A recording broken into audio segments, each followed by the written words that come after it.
Hey guys, welcome to the Mediocre Cover Band Guitar Guy. How's everybody doing?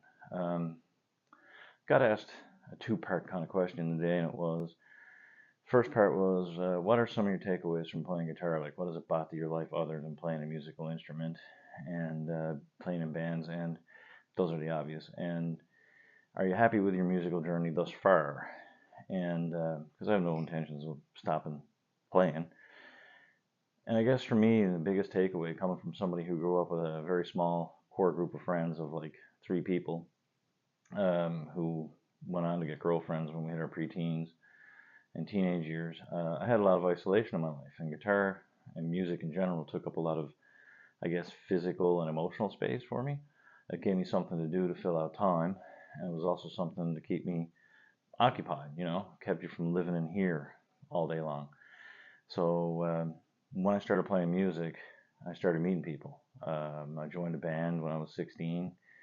I got a phone call from a guy who was considerably older than I was, like 6 years older, and joined a band with him and some guys that I knew from high school. He was older than them as well. And that lasted for a few years. And then when I left the small town and went right into just outside the city, literally like 5 minutes outside of the city, I made more friends, and some of those friendships have stayed around. And I remember my first band when I moved into the city. My friend Ed called me up. He's like, "I'm playing drums with this guy. He's got an album out. He wants to put a band together. It's going to be originals and some covers and blah blah blah." And the band was named after him. I'm not going to mention his name. The whole band thing did not go well with him. Big ego. More ego than talent, I would like to say. But anyway, he did a record.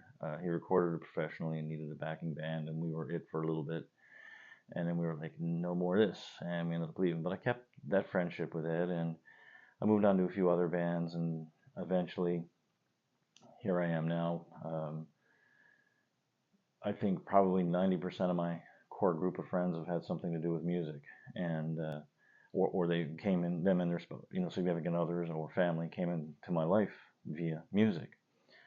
So I think that is my biggest takeaway. I got to meet people like Todd Radel. You know, it was a really funny story. We needed a bassist for our New Year's Eve show. Our bassist couldn't make it at the time. Um, he had work and couldn't get away. It was a weekday gig. We were all lucky enough to be able to do so, and we were throwing names out. Everybody was booked because it was New Year's Eve, and somebody threw out Todd's name, and that was the first time we met him when we rehearsed with him like twice before the gig, and then we, sauntered on a 6-hour drive with him. We had a car that broke down, and we all piled into a van. Like, this is New Year's Eve, right? Like, a guy went and opened a car rental place and rented us a minivan. We threw all the gear in that, and we drove all the way to St. Albans and all the way back with him. He became a friend after that, and we knew instantly, like, this is a guy we like being around. And then, he's filled in for us pretty much ever since. That's been the guy. And through him, I got to meet his brother, Doug, just before COVID. And Doug's another person, one of my favorite people as well. Right before COVID, um, we were doing a country thing, and COVID sabotaged it. And Doug was playing pedal steel in that one as well. And I ended up getting to go on tour with two of the guys this spring, going into the very, very early summer, just before my dad passed. And, those are friendships. Our drummer, Alex, in our band now, I love him. Perry, we've had Perry in this band twice. Perry left to a very busy schedule before, and when it slowed off and we were looking for a bassist, came back, and it's been, pretty good. So those are big takeaways for me. I think just that, and playing gigs, as for my musical journey, first time I sat down with an amp and an electric guitar, I didn't think I was going to play gigs, and I didn't think it would continue on into my 50s. And just a couple of weeks ago, we did our last, it was our last gig we played for a while, and I never thought that was going to happen. But like anything on this channel that I've done over the last 4 years, there's over 200 videos. You could look at, as being some takeaways and things that I've learned, things I've learned on my own, things that have been passed down from other musicians even. There's just so much over the years, and I'm thankful that I got to do, and I got to meet my partner in crime, Tammy, through music.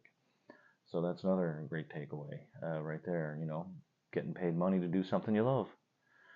Um, when, things weren't going so well financially, when I wasn't really between jobs, but I had a job whereby I wasn't working all the time. And we were playing a lot, which became just perfect, uh, it really helped stabilize some income in the household for us, right? So music is a wonderful thing, and I think it should. I think everybody should play music. I don't know. I'm being biased, I know, but like it's just such a great thing, and it can give you so much, and it does so much, and it's great for healing. It's great for anything you throw at it. It'll give you something back, for most part. That's another takeaway, I guess, is that I've also learned that sometimes you don't always get what you put back in there, and you're going to hear no. But for those times that things come back your way, it's amazing. So um, there are a couple things in my life I would change in regards to what I've done musically. Maybe I probably would have stuck with lessons a little longer when I was younger. So when I went from that beginning of this is your E string, I would have went right all the way through to no, I'm just going to sit home and figure out power chords from records because that's cooler. I think that would have probably suited me better, but I was very impatient. So, that's the grandest takeaway though is just the relationships that I've built over 30 some odd years of playing, and memories. I've had some people that I've played in bands with pass away, and that's been very sad. We lost a musician here in the city the week. I didn't know him. I've seen him play a couple times, but I knew of him because he he was one of those constant factors in the music scene. A gentleman named Chris Ryan passed away. Don't know the details, and out of respect for his family and friends, I'm not really going to pry into it and talk about it a whole lot. But I just thought it was worth a mention for anybody here who's watching it. It's sad, Like I said, I didn't know him, but it's sad to see somebody young, uh, not with us anymore. I guess is what I'm trying to say here.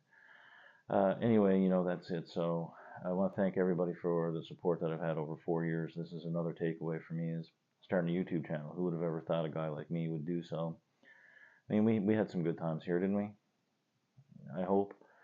I tried to do something different as opposed to shoving things down your throat that I was trying to sell, like shoving more stuff down your throat than a supermodel's fingers down the right after sheets of Grand Slam at Denny's. I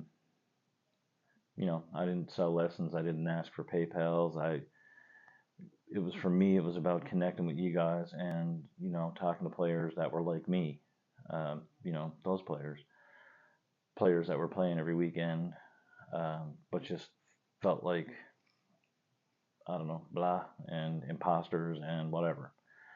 Um, those guys, because there's nobody. I don't see a whole lot of guys on here that like everybody's a superstar. Everybody's a Tom Bukovac. Everybody's a Guthrie Trapp. Everybody's somebody who's making a living out of music in Nashville, or they've been on records, or Rick Beato and these guys. These guys are unobtainable for us. So I just wanted to have a conversation. That's where all this started, and I don't know. I'm guessing it ran its course. So I don't know. I guess I just like to say thanks to everybody who's been here from day one over the last 4 years. I don't regret starting the channel, but I guess that's it. Um, Sometimes you run out of things to say, hey, and when you look at the analytics of your channel and you see it dying every single day when you wake up, sometimes you gotta pull the plug, or you need time to think and revamp and come back stronger if you're going to stay in the fight, if you decide to stay in the fight, right? So that'll be another takeaway for me was this channel. Once again, guys, thank you for being here. I appreciate it, and I'll see you when I see you.